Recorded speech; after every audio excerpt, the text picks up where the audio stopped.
はい、まだまだ続く80年代 RCA の情熱冷めやらぬまま、今回も作っていきますよ。ということで、こちら、タミヤノバフォックス。名車ホットショットと同じ時代に登場した 2WD バギーですね。前回組み立てをしたマイティフロッグが登場した1983年から少し時は流れ、1985年、ホットショットと同様のコンポーネントを採用した 2WD バギーとして登場したのが、このキットの原型となっているフォックスですね。モノコックシャーシに4輪独立のサスペンション、リアは左右それぞれに、そしてフロントは左右で1本のモノショックと計3本の CVA ダンパーを装備し、マイティフロッグよりも競技性を高めたレーシング 2WD バギーモデルですね。世代交代により一度は姿を消したものの、2013年名前をノバフォックスに変更し再登場。今も新車で購入できる80年代復刻バギーとなっております。私このマシンが大好きでですね、バギーらしいフォルムとこのシュッとしたキツネさんのロゴがかっこいいですよね。シャーシもこのマシン独特のものを採用していて、私的にはホットショットに並ぶ名車なんじゃないかなと思っております。ということで今回もですね、タミヤさんの歴史を感じながらありがたくこのマシンを組んでいこうと思います。で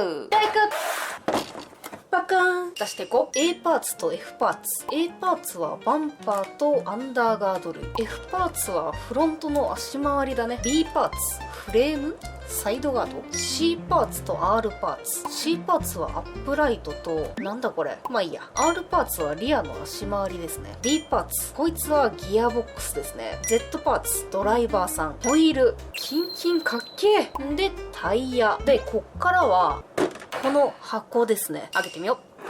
出していくよ。 Y パーツが3つ、ダンパーですね。 X パーツも3つ、これもダンパーのパーツ。 P パーツサーボセーバーですね。そしてこれちょっと開けよう。メインシャーシ。ホットショットを思い出させるところがありますね。ギア袋詰め。パーツバッグ。このキットは組み立て順に A、B、C、D、復刻のタイミングなのかな。ベアリング。フロントホイール分以外はベアリングが不足してますね。そしてモーター。なんかモーター配線長いね。アンテナパイプ。これで小箱の中身は以上。で、あとは、これもちょっと出しちゃおう。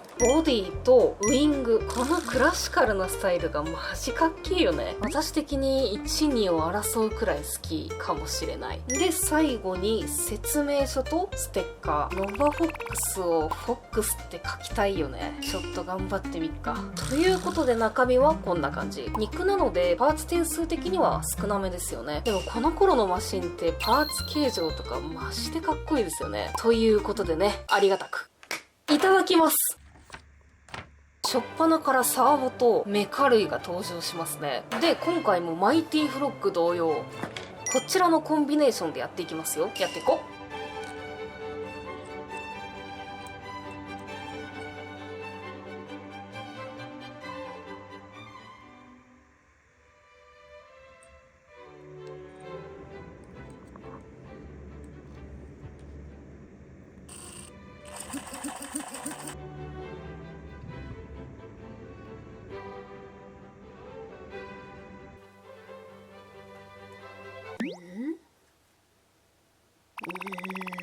ちょっと一旦なしていってみようかな。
はい、フロントサスマウントの取り付けまでできました。で、この D6 パーツ、多分サーボを補強するためのパーツがありましてですね、サーボホーンの出っ張りにパチッとはめて出力軸がブレないようにっていう狙いなんでしょうけど、サーボってメーカーとか種類によって出力軸の位置が結構違うんですよ。で、今回取り付けたサボックスのサーボだと出力軸がちょっと端寄りになるので、このパーツ付けれなかったですね。説明書の方にもサーボサイズによっては取り付けられない場合がありますって書いてあるので、付けられない場合はしょうがないよねっていうパーツですね。なのでこのパーツは付けずに続きもやっていきます。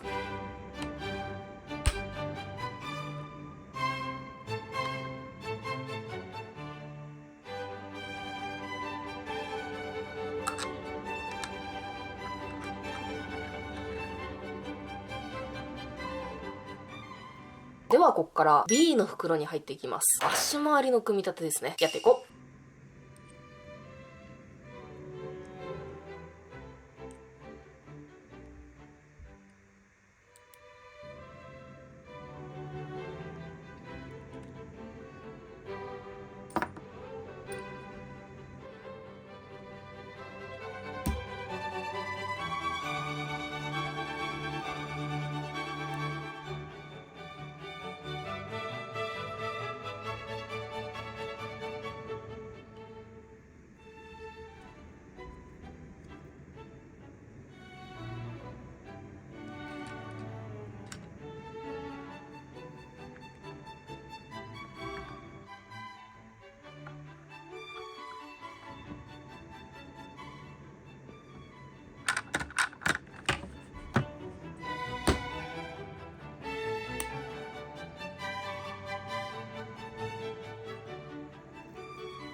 はい、フロント周りができましたね。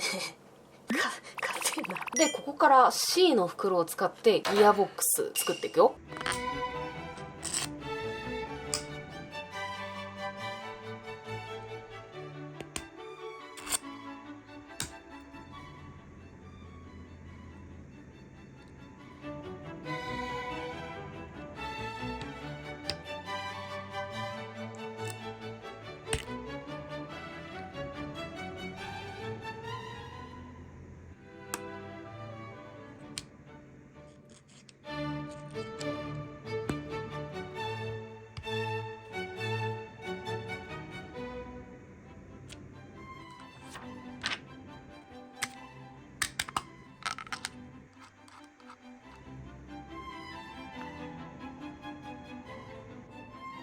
はい、ここからリアアームとダンパーマウントの取り付けですね。このダンパーマウントがね、またテンション上がる素材のプレートです。これだけで嬉しくなっちゃうね。つけていこう。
はい、ギアボックスが完成しまして、ここから D の袋を使って最終組み立てとタイヤの取り付けやっていきます。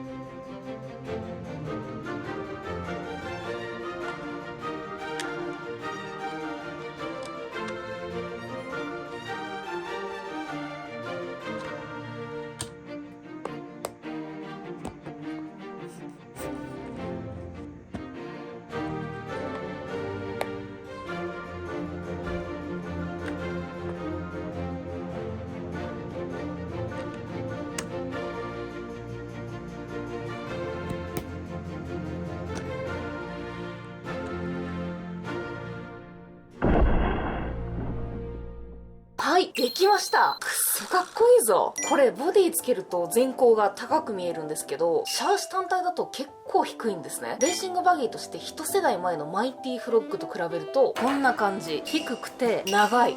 トレッドは意外にも同じくらい。このシャーシって多分なんですけど珍しく派生モデルがないんですよね。このフォックスでしか採用されてないっていうのはすごい特別感感じますよね。ただちょっと組んでて不安になったところがいくつかあってですね。まずサーボなんですけど、スポンジなしで組んだのはいいんですが、これ確実に中が砂の貯蔵庫になってしまいますね。なのでスポンジはつけた方がいいとは思うんですけど、サーボ的にどうなんでしょうね。抵抗になったりするのかな。ひとまず私は一旦このまま走らせて開けて見てから判断しようかなと思います。それと ESC の配線ですね。このシャーシは ESC を完全中に閉じ込めちゃうんですよね。でコネクター類だけ外に出すために隙間があって、ここからバッテリー&モーターのコネクタを出してあげないといけなくて、ホビーウィングの ESC だとスイッチもここから出してあげないといけないので、全部外に出せるように位置と向きを調整するんですけど、それでもモーター接続線がこれだけしか出ないんですね。でこのキットに付属してるモーターも配線長めにしてくれてるのでギリギリ届くかと思ったんですがダメでした。説明書の指示よりもショートカットして配線を取り回せば届かなくはないんですが、モーターのエッジで被覆にダメージ食らいそうなパツパツ具合なので、おとなしくね配線伸ばそうと思います。なんでもうちょっと長めな配線用意してここから変えちゃおうかな。あとは D2 パーツ。このダンパーステーブラケットを取り付けるこのシャーシ側の取り付け穴なんですけど、ここですね。結構慎重にビス入れたんですが、ちょっとビス穴が小さいのか樹脂が押し広げられちゃってクラックが入りそうになっちゃったんですね。個体差があるのかもしれないんですけど、ひとまず私は接着剤で補強したので様子見ようと思います。最後にピニオンのバックラッシュですね。モーター固定位置を金具の取り付け位置で調整できる新設設計ではあるんですけど、結構